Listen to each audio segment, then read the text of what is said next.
سلام رفقا، وقتتون بخیر.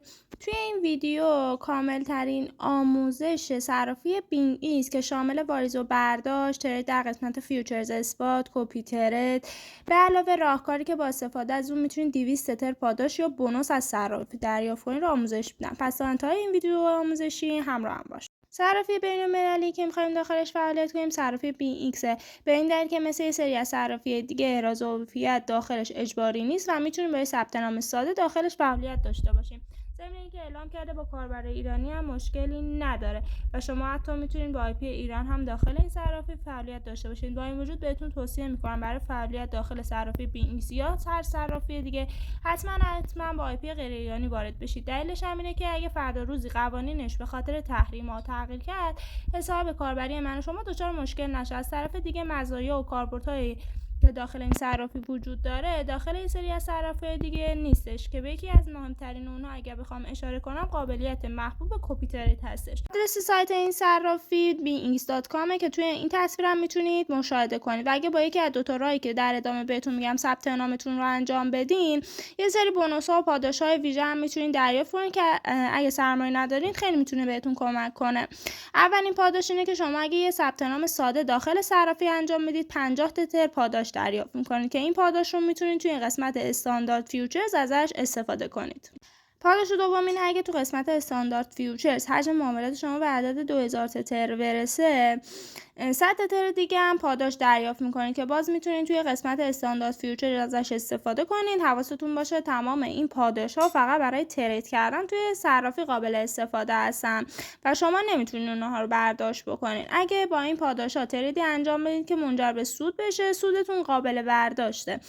اما اگه ضرر بشه و از اصل سرمایه خودتون ضرر نکردین و دچار زیان نشدین. پاداش بعدی اینه که شما اگه تو قسمت کپی ترید حجم معاملاتتون به 2000 تتر برسه، اونجا هم 50 تتر دیگه میتونین پاداش دریافت کنین که باز میتونین از اون 50 تتر در قسمت کپی ترید استفاده کنین. و یه پاداش دیگه هم هستش، اونم کاملا به صورت رندومه. اینم به این شکل هستش که اگه شما ایمیلی از طرف صرافی دریافت بکنین که بهتون بگه شما یه مبلغی واریز کنین و این مبلغی معادلش پاداش دریافت میکنین، این پاداش هم اضافه بر تمام پاداش‌های قبلی میتونین داشته باشین. اصولا به این شکل هستش که میگه شما 100 تتر حداقل واریز کن که 100 تتر یا 50 تتر پاداش ما بهتون تعلق بگیره. علاوه بر این موارد روی کارمزدی که توی صرافی قراره که برای ترید هاتون پرداخت کنین یه تخفیفی هم میتونین دریافت کنین. حالا چطور میتونین مزایا رو به دست بیاریم؟ راهکار اولش اینه که با لینکی داخل صفحه مطلب آموزشی بینگ ایست توی سایت قرار گرفته توی صرافی ثبت نام کنین که همونجور که میبینین لوگوی منم اینجا هستش که دلیلش اینه که با صرافی من یه مذاکره انجام دادم که در نهایت برای شما که مخاطب من هستین این مزایای ویژه زمانی که با لینک اختصاصی خود من ثبت نام کنین براتون فعال میشه. راهکار دوم اینه که اگر از اپلیکیشن صرافی بینگ استفاده بکنین که تمام مزایایی که قبلتر بهتون گفتم براتون قابل استفاده میشه که من در ادامه مراحل ثبت نام با استفاده از اپلیکیشن بینگ رو میخوام باهاتون پیش ببرم. دلیلش هم اینه که من و شمایی که میخوایم توی صرافی ترید بکنیم استفاده از اپلیکیشن میتونه برامون خیلی کارهای راحت‌تری رو داشته باشه. بعد نصب اپلیکیشن روی این گوشه بالا کلیک بکنید و روی دکمه ولکام میزنیم. در اینجا اگر حسابی از قبل دارین مشخصاتش رو وارد میکنین، ولی شما میخوایم حساب جدید باز کنیم ریجستر رو کلیک میکنیم. در اینجا ایمیل خودمون رو وارد میکنیم. بعد وارد کردن ایمیل روی دکمه نکس کلیک میکنیم. این الگویی که برامون میاد تکمیل میکنیم. توی صفحه هم که باز میشه توی قسمت اول باید کدی که براتون ایمیل شده وارد بکنید. توی قسمت دومش هم یه پسورد قوی ترکیبی از حروف کوچیک، حروف بزرگ، عدد و کاراکتر وارد میکنین. و توی این قسمت رفرال کد هم کدی که براتون قرار دادم رو وارد میکنین تا تمام مزایایی که قبلتر بهتون توضیح دادم براتون قابل استفاده بشه. این تیک رو اگر بزنین دکمه کامپلیت رو کلیک کنید، حسابتون ساخته میشه. به راحتی میتونید داخل اون حساب فعالیت کنید. بعد از اینکه ثبت نام تکمیل شد تقریبا 48 تا 72 ساعت طول میکشه که پاداش ابتدایی که 50 تتر برای ثبت نام بود به حسابتون واریز بشه. که برای استفادهش میتونیم وارد قسمت مای ریوارز بشیم. در اینجا توی این قسمت اون 50 تتر براتون قابل مشاهده است که به این خاطر که الان من بونوس یا پاداش فعالی ندارم، توی این قسمت میتونم اونایی که منقضی شده رو مشاهده بکنم که جزئیات کامل استفاده از پاداش‌ها برامون قرار گرفته. گفته که با حداکثر لورج 5 میتونیم از اون توی قسمت استاندارد فیوچر استفاده کنیم. زمان انقضای اون هم که مشخص هستش. اینجا براتون یه دکمه یوزی داره که اون رو بزنین میتونین توی قسمت استاندارد فیوچرز که در ادامه ویدیو بهتون توضیح میدم ازش استفاده کنیم. حتما حواستون باشه تا تمام پاداشا به این خاطر که مبلغشون بالا هستش و صرافی داره یه پول مجانی در اختیار من و شما قرار میده، یه مقداری هم روشون حساسیت داره و این شکلی نیستش که من و شما چندین و چند حساب کاربری ایجاد بکنیم به این دلیل که بتونیم توی تمام حساب‌ها این پاداشا رو دریافت بکنیم. و صرافی زمانی که شما ثبت نامتون انجام میشه تقریبا 48 تا 72 ساعت طول میکشه که بیاد بررسی بکنه که آیا ما ثبت نامی که انجام دادیم با همونجور که آدرس آی پی مون هستش قبلا حساب کاربری داخل صرافی داشتیم یا نه، که طبیعتا اگر شما از قبل حسابی داشته باشین و مجددا با همون آدرس آی پی و همون دیوایس اقدام به ثبت نام کرده باشین این پاداش ها بهتون واریز نمیشه. پس حواستون به این نکته مهم هم باشه. برای اینکه اهمیت نکته‌ای که بهتون گفتم رو بهتر متوجه بشیم، این اسکرین شاتی که چت خود من با پشتیبانی صرافی هستش که با دقت مشاهده بکنید. همونجور که میبینید من در اینجا بهشون گفتم که یه حساب تستی درست کردم و این بونوس‌ها رو به شکلی داخل اون حساب تستی که همین حسابی هست که الان دارم بهتون نمایش دادم واریز کنین، که در نهایت بهم گفتن که به این دلیل که از قبل حسابی با اون آدرس آی پی و دیوایس درست کردم این بونوس‌ها به حساب واریز نمیشه، که حالا با مذاکره‌ای که انجام دادم چندین و چند بار این در نهایت دیدین که این بونوس‌ها به حسابم واریز شدش. فقط شما حواستون باشه که دقیقاً به همین دلیل و حساسیتی که صرافی روی این موضوع مهم داره ممکنه که شما نتونید بونوس‌ها یا پاداش‌ها رو دریافت بکنین. پس اگه خیلی تمایل دارین حتما این نکاتی که بهتون گفتم رو رعایت کنین. بعد از اینکه وارد اکانت کاریتون شدین اولین کاری که باید انجام بدین اینه که وارد قسمت اسنت بشین. در اینجا روی فوند اکانت کلیک کنین، ارز تتر رو سرچ بکنین. در اینجا ارز تتر که براتون اومدش روی گزینه دیپازیت میزنین و آدرس کیف پولی که بهتون نمایش میده کپی میکنین و از داخل کیف پول یا صرافی داخلی که موجود دارین به حساب صرافیتون انتقال بدین که حالا بتونین با اون مبلغ داخل صرافی یا ترید بکنین یا اون رو وارد قسمت کپی ترید بکنین. در اینجا آدرس کیف پول با شبکه‌های مختلف رو به ما نشون میده که به این دلیل که ما تو مرحله قبلی ارز تتر خودمون رو با استاندارد TRC 20 خریداری کردیم، پس باید از این گزینه و این آدرس کیف پول استفاده کنیم. اون رو کپی میکنیم و توی کیف پول خودمون ازش استفاده میکنیم. این همون کیف پولی هستش که توی گام‌های قبلی با هم دیگه ساختیم و در اینجا همونطور که می‌بینی ارز TRX یا ترون هم به حسابم واریز کردم. چرا که اگر این ارز رو نداشته باشم تاکید می‌کنم نمیتونین ارز تتر خودمون رو منتقل کنیم. در اینجا روی ارز تتر کلیک می‌کنیم، سند رو می‌زنیم، آدرس کیف پولی که کپی کردم اونجا وارد می‌کنم، کل موجود کیف پول من رو می‌خوام به حساب صرافی انتقال بدم. ماکسیم رو میزنم. اگه بخوایم میتونین تقسیمش کنین و انتخاب کنین مثلا 100 تتر، ولی من کلش رو میخوام بزنم نکست رو میزنم و در اینجا جزئیات رو من بهتون نشون میدم. ابتدا و انتهای آدرس رو حتما چک بکنین. اگر اوکی بود روی دکمه سند بزنید. در اینجا یک تاییدیه ازتون میگیره یا ممکنه که پسورد کیف پولتون رو ازتون درخواست بکنه، به این دلیل که من داخل صرافی ارز TRX دارم هیچ خطای موقع انتقال دریافت نکردین. و اینجا هم اگر روی این تراکنش کلیک بکنم جزئیاتش رو بهم نمایش داده میشه که گفته این تراکنش موفقیت آمیز بوده. صفحه اصلی کیف پولم اگر موجودی تترمون صفر شده، ارز تیاریسی کم که قبلا 100 واحد بود ازش کسر شده که کارآموز این تراکنش رو ازش برداشته. حالا یه چند دقیقه طول میکشه که تراکنش روی صرافی بیاد پردازش بکنه و وقتی که کار پردازش تمام شد یک ایمیلی برای من میاد. میتونیم موجودی تتر خودمون رو داخل حسابمون مشاهده کنیم. همونجور که میبینین ارز تتر به حسابم واریز شد، میتونم از اون برای معاملاتم توی صرافی استفاده کنم. دو نوع کلی معاملات هم داخل صرافی هست، یکی معاملات اثبات، یکی هم معاملات فیوچرزه که ریسک معاملات فیوچرز خیلی بیشتر از معاملات اثبات هست و شما چه تریدر باشین چه سرمایه‌گذار میتونین از معاملات اثبات استفاده کنید و دقیقاً به همین دلیل بود که بهتون گفتم که از صرافی ایرانی ما ارز تتر خریداری میکنیم، انتقال میدیم به صرافی بین‌المللی که حالا بتونیم توی قسمت اثبات با نقدینگی بهتری که داره و قیمت مناسبتری که میتونیم ارزها رو خریداری بکنیم، اون خریدهای خوبمون رو توی قسمت‌های مناسب انجام بدیم. که اگر دقت بکنید در اینجا نوسانات قیمتی که هستش هم خیلی بیشتر نسبت به صرافی ایرانی داره اتفاق میفته. در اینجا ما میایم گزینه رو از حالت مارکت به لیمیت تغییر میدیم که در نهایت با قیمت مد نظر خودمون خرید رو انجام بدیم. در این قسمت فقط کافیه که ارز تتری که به حسابمون واریز کردیم رو به قسمت اثبات منتقلش بکنیم. فقط کافیه روی دکمه ترانسفر کلیک کنید. از قسمت استاندارد فیوچرز میتونیم سرمایه‌تون رو به این قسمت انتقال بدیم که در لحظه اتفاق میفته، هیچ کارمزدی هم براتون کسب نمیشه. مبلغ به این قسمت اثبات منتقل شد که حالا میتونیم باهاش ارزی که مد نظرمون هست که تو مثالمون بیت کوین هستش خریداری بکنیم. مثلا فرض بکنید که من میخوام اندازه 20 تتر ارز بیت کوین خرید کنم، یا مثلا اندازه 10 تتر 13 تتر میخوام ارز بیت کوین خریداری بکنم، یا حتی میتونید اینجا مقدار بیت کوینی که تمایل دارین رو وارد بکنین. حتی میتونید در اینجا قیمتی که مد نظرتون هستش وارد بکنین. مثلا شما تحلیل کردین و نظرتونه روی قیمت 20100 میتونه یه موقعیت خوب خرید اتفاق بیفته.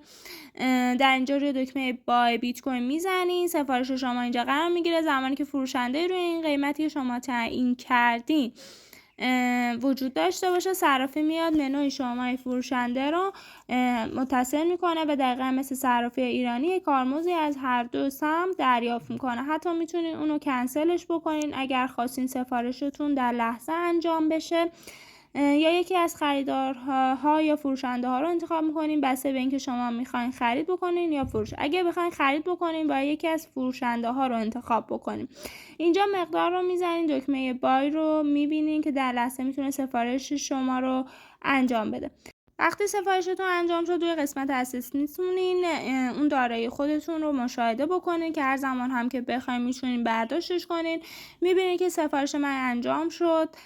حالا اگه به این قسمت برم یک بار رفرش بکنم میتونم ارز بیت کوین خودم رو هم در اینجا مشاهده کنم که قابل برداشت هم هستش. فقط کافیه رو دکمه ویترا بزنم. این رو در ادامه باز بهتون توضیح میدم. حتی شما میتونید در لحظه کل اون ارزی که خرید کردین رو روی قیمت بالاتر برای فروش بزنیم. مثلا فرض کنید من تحلیلم اینه قیمت بیت کوین به قیمت 24500 مثل کلش رو انتخاب میکنم، کلمه سل رو میزنم، اوردر من اینجا ثبت میشه. زمانی که یک خریدار روی این قیمت پیدا بشه در نهایت سفارش من در لحظه تکمیل میشه که هر وقت هم بخواین باز میتونین اون رو کنسل کنین. ارزهای مختلفی داخل این صرافی داره پشتیبانی میشه که باز اگر نسبت به صرافی ایرانی مقایسه بکنین میبینین که تعداد این ارزها خیلی خیلی بیشتر هستش. باز تاکید میکنم چه شما سرمایه گذار باشید چه تریدر، قسمت اثبات میتونه براتون مفید و کارآمد باشه. حالا که با قسمت اثبات آشنا شدین بیاین قسمت فیوچرز رو هم بررسی کنیم. توی قسمت فیوچرز برخلاف قسمت اثبات ریسک ها خیلی بیشتر هستش. مثلا شما توی قسمت اثبات ریسک این که کل اون سرمایت رو از دست بدین خیلی کم هستش. مثلا این بیت کوینی که الان ما خرید کردیم اگه قیمتش بخواد به 0 برسه کل اون سرمایه رو ما از دست میدیم. یا مثلا اشتباه دیگه‌ای که میتونه اتفاق بیفته اینه که شما روی اوج قیمتی ارزی رو بخرید به صورت هیجانی، زمانی که کاهش قیمت زیاد پیدا کنه بخواید این رو بفروشین و این رویه رو انقدر تکرارش بکنین که اون سرمایه‌ای که داشتین هر روز کوچیک و کوچیک‌تر بشه. ولی توی قسمت فیوچرز چه حالا پرپچوال فیوچرز یا چه استاندارد فیوچرز که وجود داره اینه که کل اون مبلغ رو حتی شما ممکنه ظرف چند ثانیه یا چند دقیقه یا یه سری اشتباهات که به صورت سلسله وار انجام میدین از دست بدین.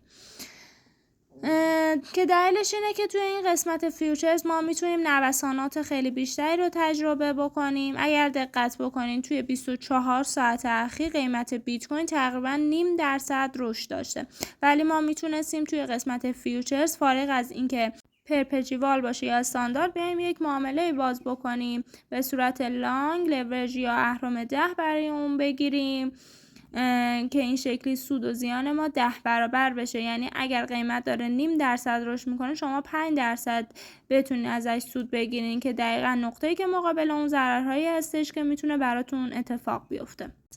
اگه قیمت برخلاف پیش بینی و تحلیل شما حرکت بکنه شما نقطه مقابل اونقدر میتونین ضرر بکنین.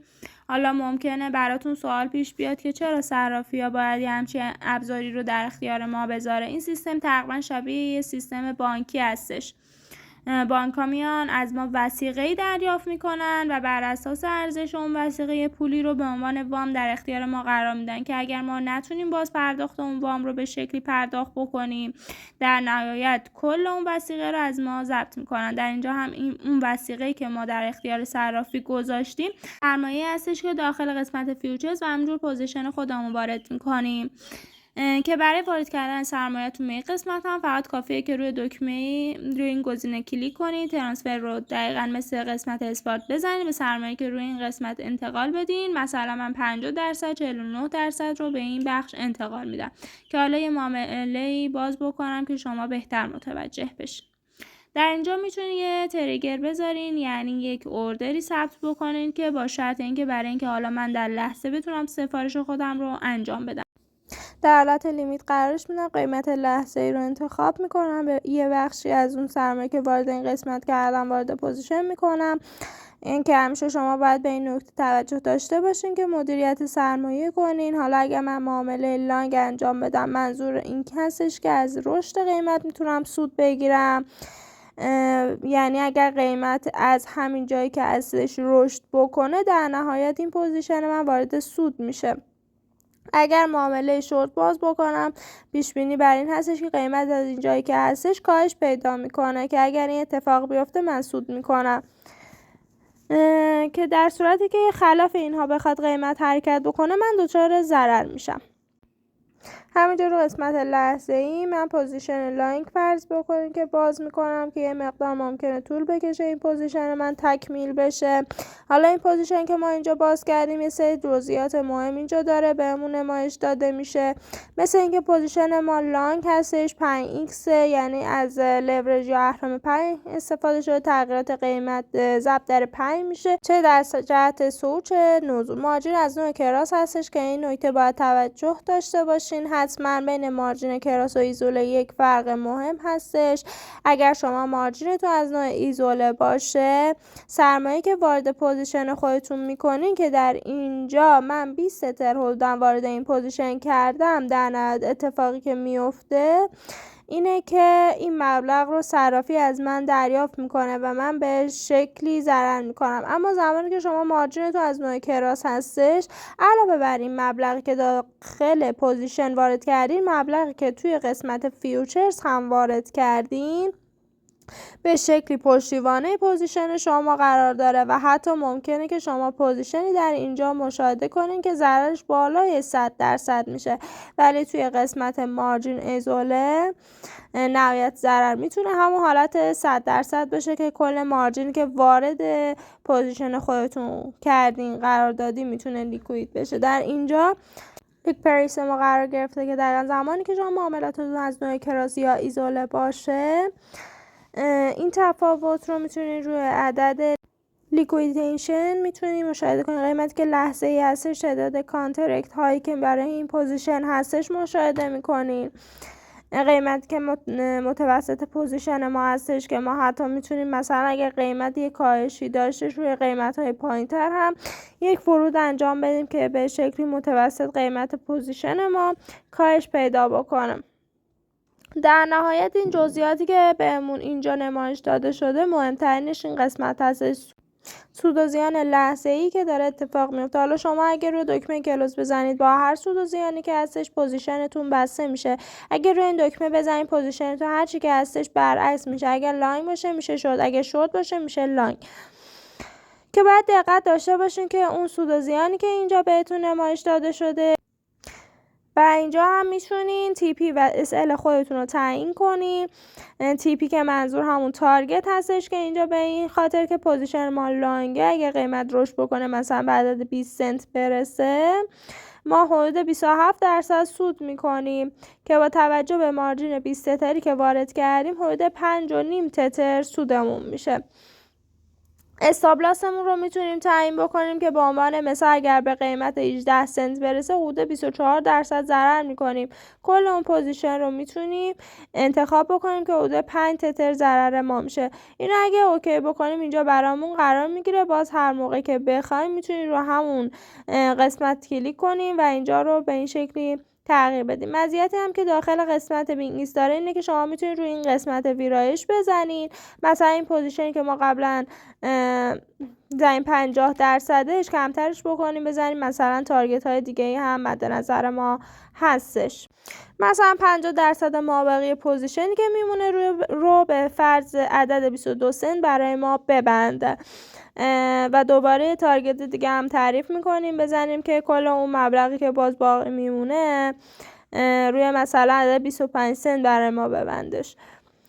این شکلی شما میتونین چند تا تارگت یا حتی استاپ لاس برای معامله خودتون تعریف کنین. یه قابلیت خوبی هم که اینجا وجود داره قابلیت ترلینگ استاپی که ما قبلا تعیین کردیم خب یه نقطه ثابت هستش، ولی با توجه به اینکه پوزیشن ما الان لانگ هستش اگه قیمت رشد بکنه در نهایت میتونه با قابلیت ترلینگ استاپ متحرک ما هم حرکت بکنه. اگه قیمت در جهت پوزیشن ما حرکت کردش یعنی لانگ بود، حرکت رو به رشد داشت، در نهایت این حساب هم همزمان باهاش همینجوری میادش بالا.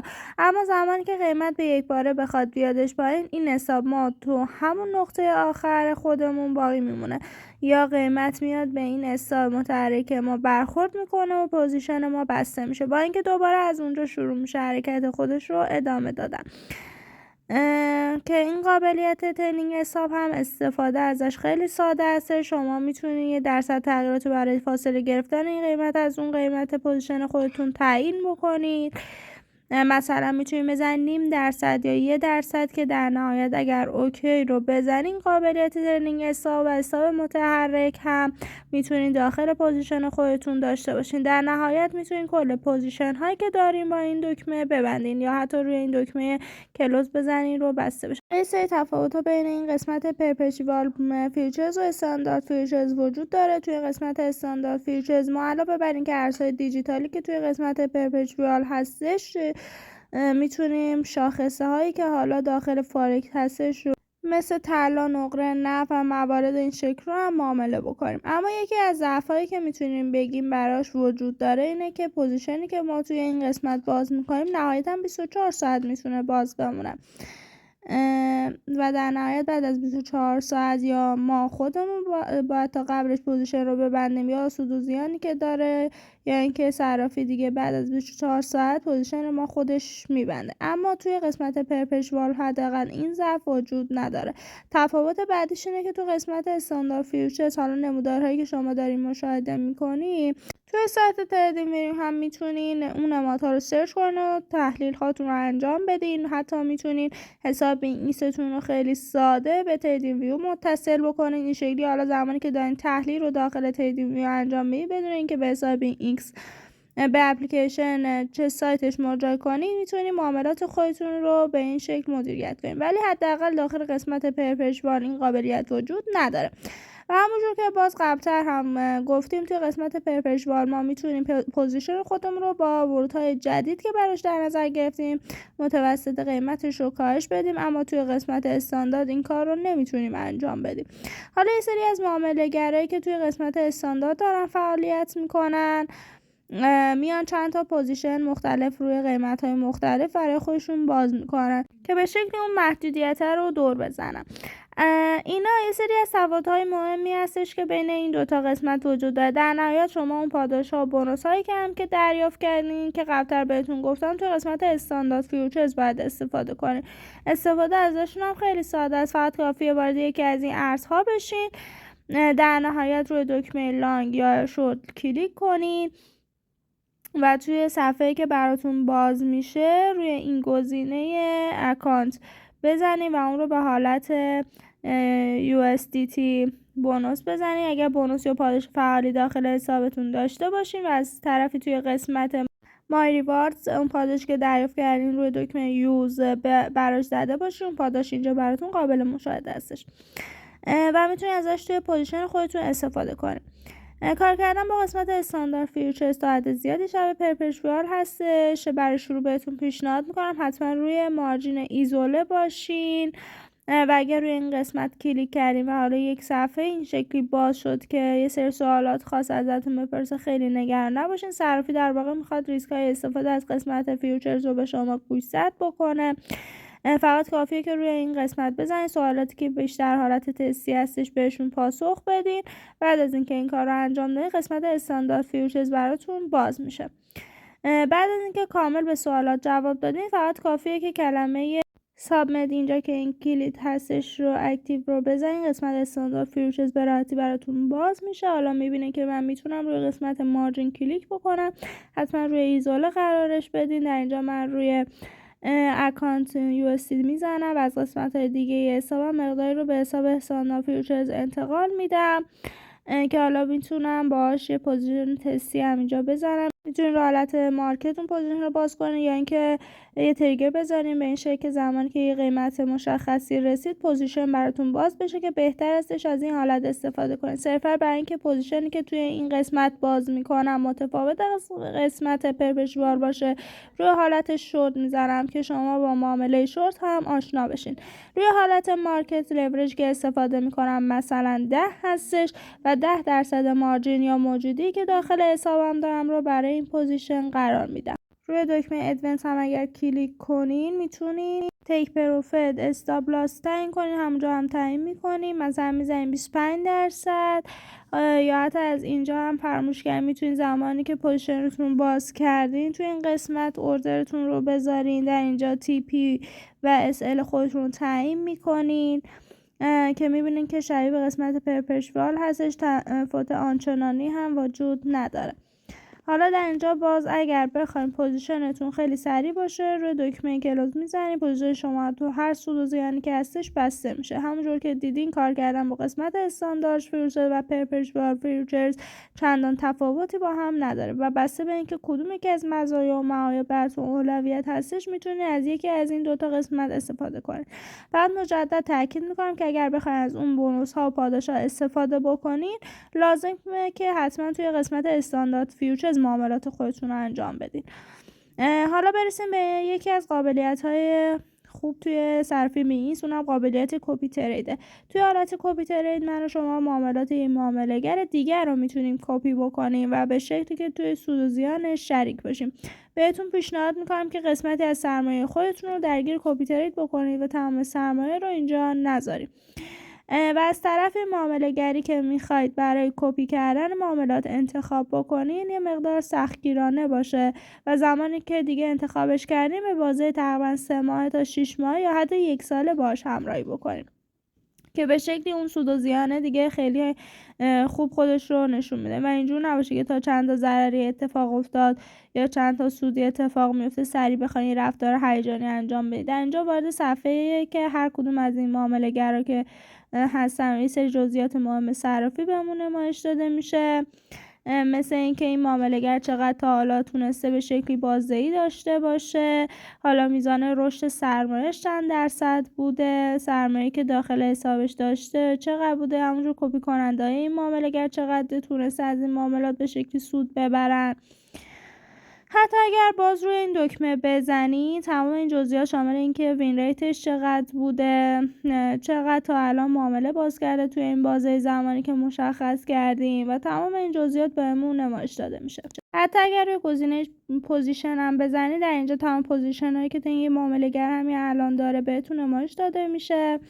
روی قسمت ترید هیستوری اگر بزنید جزئیات معاملات قبلی اون معامله‌گر برامون قابل مشاهده هستش. مثلا اینجا میگه به این معامله‌گر قبلا اومده با لورج 20 روی ارز بیت کوین یه معامله باز کرده، قیمت ورود به معاملهش، قیمت بسته شدن اون معامله چند درصد سود داشته و کپی کننده ها چه تعداد بودن، چقدر سود تونستن دریافت بکنن، بسته به اینکه چقدر سرمایه توی قسمت کپی ترید گذاشتن. که در اینجا این بررسی هایی که ما داریم انجام میدیم دلیلش اینه که معامله‌گری رو انتخاب کنیم که سطح ریسکش متناسب با سطح ریسک خودمون باشه و مثلا معامله‌گری انتخاب نکنیم که به یک بار توی یک بازه کوتاهی سرمایه خودش رو خیلی رشد داده، اما ممکنه ما زمانی که وارد صفحه‌اش میشیم ببینیم که از لورش های خیلی بالا استفاده کرده. مثلا میبینیم که باز این معامله‌گر هم تو قسمت پوزیشن های فعلی که داره به این صورت هستش. باز یه سری از پوزیشن ها رو سود هست، به سری از پوزیشن ها تو هم که وارد ضرر شده و یه معامله‌گر دیدید که ریسک های خیلی عجیب و غریبی میکنه، بهتون پیشنهاد میکنم از معاملات اون معامله‌گر استفاده نکنید.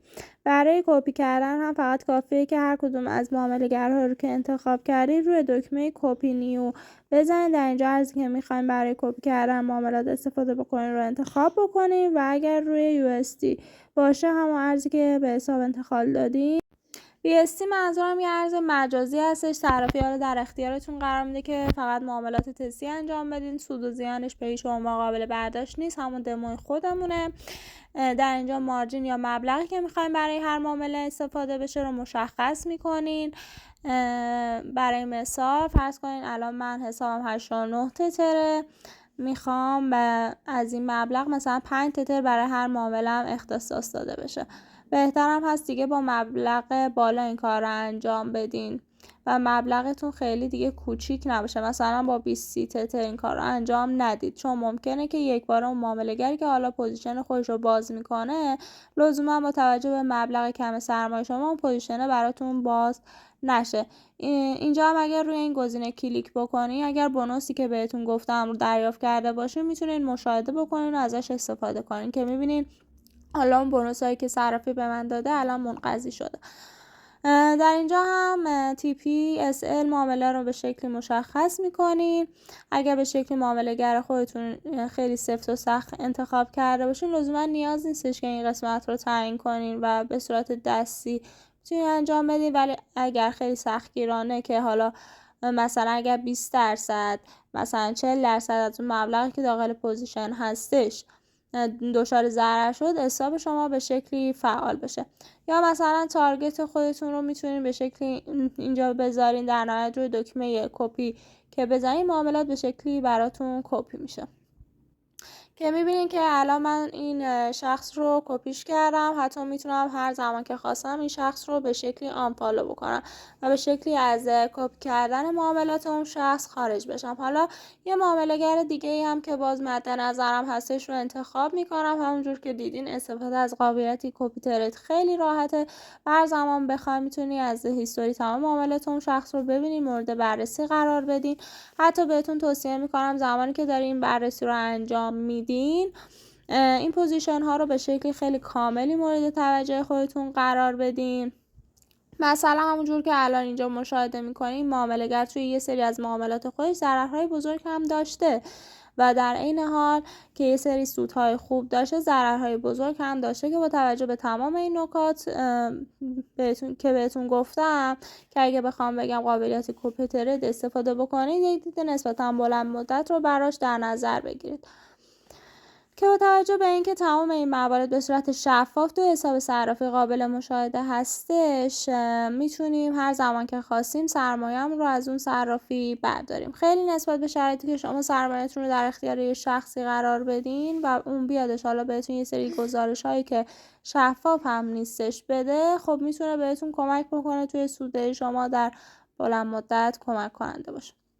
آخرین موردی هم که باید بهتون توضیح بدم نحوه برداشت ارز از داخل صرافیه که پروسه ساده‌ای داره. در اینجا وارد قسمت کیف پولم میشم، ارزی که میخوام برداشتش بکنم انتخاب میکنم. تا اینجا من مثلا میخوام بیت کوین برداشت کنم، روی کلمه تروی میزنم و این به این خاطر که اولین باره میخوام برداشت بزنم همچه آلارمی برای من میاد و میگه که با گوگل اتینتاتور فعال بکن یا اینکه شماره موبایلتو تایید کن. من استفاده از گوگل اتینتاتور رو میزنم و میگه که این اپلیکیشن رو نصب کن. در نهایت که این کار رو کردیم باید این کد رو داخل گوگل اتینتاتور وارد کنیم. زمانی که این کار رو انجام دادیم حالا باید این کلمه دکمه رو بزنیم. یه ایمیلی از طرف صرافی میاد، کدش رو اینجا وارد میکنم و در نهایت اون کد 6 رقمی که داخل گوگل اتینتاتور واسطه وارد کردن این کد بهمون میده در این قسمت وارد میکنیم که در نهایت اگر دکمه لینک رو بزنیم اتینتاتور هم برای حسابمون فعال میشه. مجددا اگر شما ویتروی رو بزنید و یه آلارم دیگه براتون میاد که میگه یه کد 6 رقمی به صورت عدد برای حسابتون تعیین کنین که این کار هم انجام بدین. در نهایت دیگه خیلی ساده با وارد کردن 3 تا پارامتر شما میتونید برداشت ارزهاتون رو انجام بدین. یکی از اون پارامترها ایمیلی هستش که از طرف صرافه میاد که یه کد داخلشه. یکی دیگه از پارامترها کد گوگل اتینتاتوره و عامل سوم هم همون کد 6 رقمی هستش که برای حسابمون تعیین کردیم. این موارد رو انجام بدین. در نهایت آدرس کیف پول رو تایید کنین و چند دقیقه طول میکشه پروسه تایید بشه. تراکنش شما توسط صرافی انجام میشه. هرچی که داخل صرافی برداشت کردیم به حسابتون واریز بشه.